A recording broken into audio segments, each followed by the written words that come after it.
聲音治療有好多種，有水晶缽、西藏頌缽、水晶豎琴、音叉、銅鑼，甚至乎係古典音樂都係聲音治療嘅一種，係人人都好適合嘅放鬆減壓嘅方法。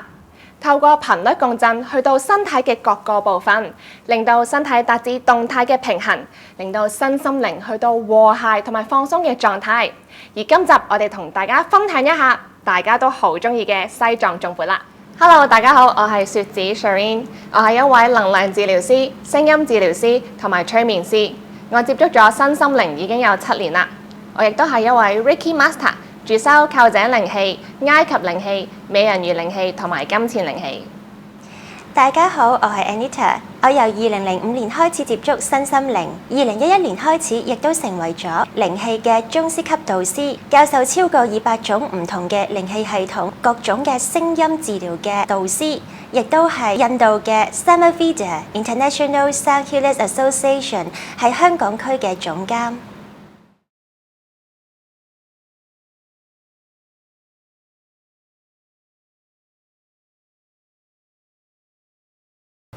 Namaste，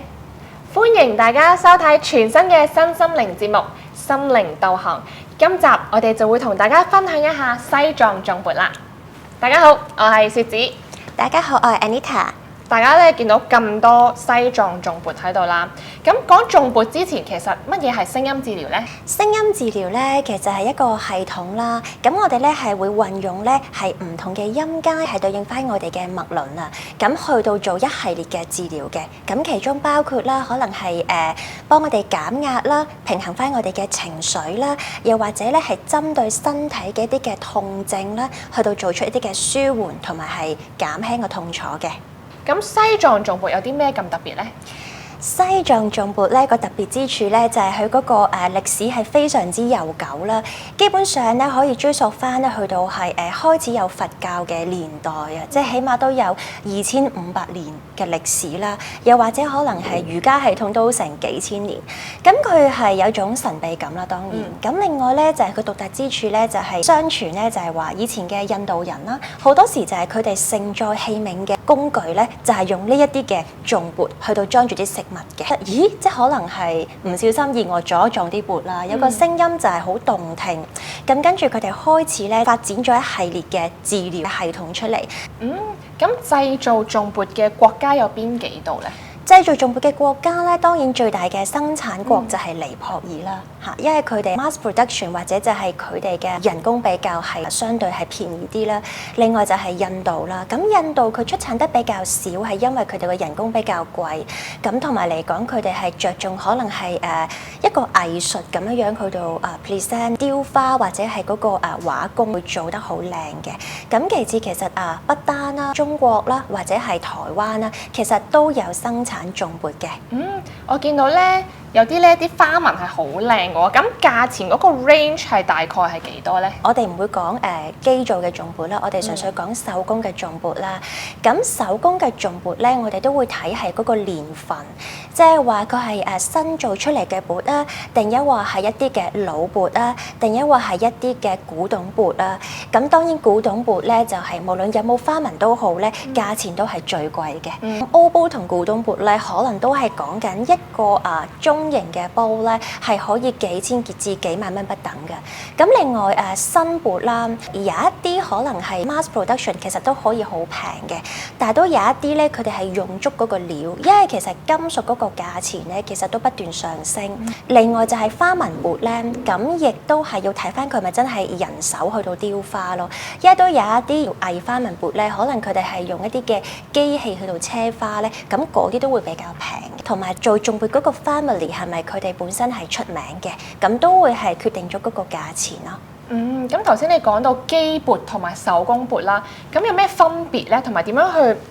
分佢哋係邊一種？其實咧，只要你有一個機缽喺手啦，你同個人工做嘅重缽去到敲嘅時候咧，其實個聲音都好明顯嘅。機缽咧個聲咧，其實有少少似音叉嗰種咧，係一個單一嘅聲音嚟嘅。咁但係手工缽或者貴嘅缽，其實佢個特色就係咧，佢嗰個聲音好濃厚，同埋係即係好複雜嘅，同埋係好似香水咁樣樣。其實我哋會有個頭調啦、中調同埋尾調係好豐富，但係機做嘅缽咧係冇呢樣嘢嘅，佢係好平啦、好尖啦，同埋你唔覺得係放鬆嘅。我見到咧坊間有一啲咧就話6寸咧就幾多錢，8寸嘅缽咧又幾多錢？咁係咪某一個 size 就係等於某一個嘅聲頻咧？從嗰個 size 咧，其實我哋唔會知係咩聲頻嘅，因為咧同一個聲頻嘅可以係唔同 size 嘅缽，可以相差個 range 相差好遠。咁所以就係 size， 我諗都係 for 翻香港人咧，本身屋企嘅地方比較細，就會睇翻個 size 去到買。咁但係始終我哋要試翻佢嗰個音域啦，嗰個對翻邊一個 chakra 啦，或者我哋係我嚟做啲乜嘢咧，係咁樣樣去到選擇個重缽咯。咁講到重缽係點樣治療嘅咧？咁其實都有好多個方式嘅。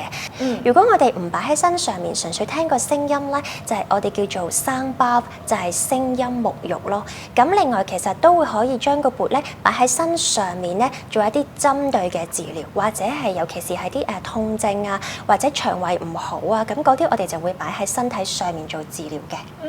咁有冇啲人係唔適合做呢個重缽㗎？例如可能係腦中風啦，或者腦嘅癲癇，或者可能佢哋有心血管嘅毛病啊，或者佢哋係有骨折啦，裝咗啲內置嘅金屬嘅配件喺個身體裡面啦，又或者可能係心臟病，佢哋有啲嘅儀器喺嗰個心臟裡面嘅，一定要係問過醫生嘅意見先至係去到接受呢個嘅重缽嘅治療咯。好，咁單缽同埋套缽嘅治療效果有冇唔同㗎？一個有效嘅治療咧，我哋係會配合咧，起碼最少係7至8個唔同大細嘅缽，因為我哋有7大嘅脈輪。咁基本上咧，我哋係會選擇用脈輪嘅套缽咧，去到做一個係專業嘅治療。咁如果你話係單缽有冇效咧，咁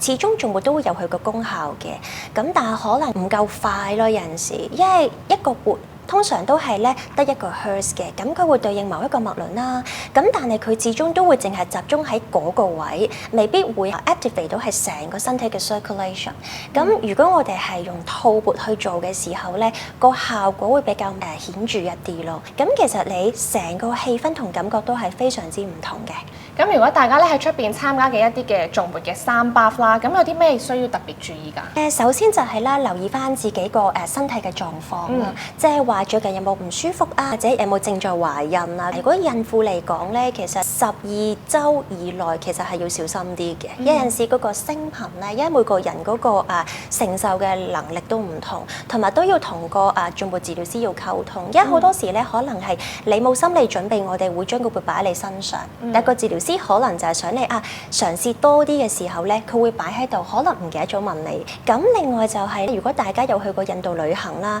都會知道咧，原來佢哋有個禁忌嘅，就係咧，原來我哋就算見到街嘅小朋友有幾可愛都好啦，我哋唔可以摸佢個頭。又或者原來佢哋會覺得咧，腳板係好污糟嘅，因為其實中醫都有嘅，就係話我哋身體咧唔要嘅一啲嘅 negative 嘅 energy 啦嚇，咁其實都係咧會經我哋腳板底咧去到散出嚟嘅。咁所以咧，如果喺一個大型嘅重缽嘅演奏裡面啦，當你瞓喺個地下之前，你係可以望一望你上面有冇人哋嘅腳板，可能係對住你個頭部咧。好啊，咁咧，譬如我哋買咗一個重缽啦，我知道咧，其實重缽有陣時咧會嗰啲係咪叫生鏽啊？會有啲綠色嘅嘢出咗嚟喎，咁係點樣保養咧？應該因為始終香港比較潮濕啊，我會建議買一個好大嘅密實箱啦，可以擺喺裡面，擺埋防潮珠咯，或者嘅一啲嘅 scarf 或者係薄嘅毛巾咧，係卡啦卡啦咁。即係冚住啲布，或者係你 confirm 你係開冷氣。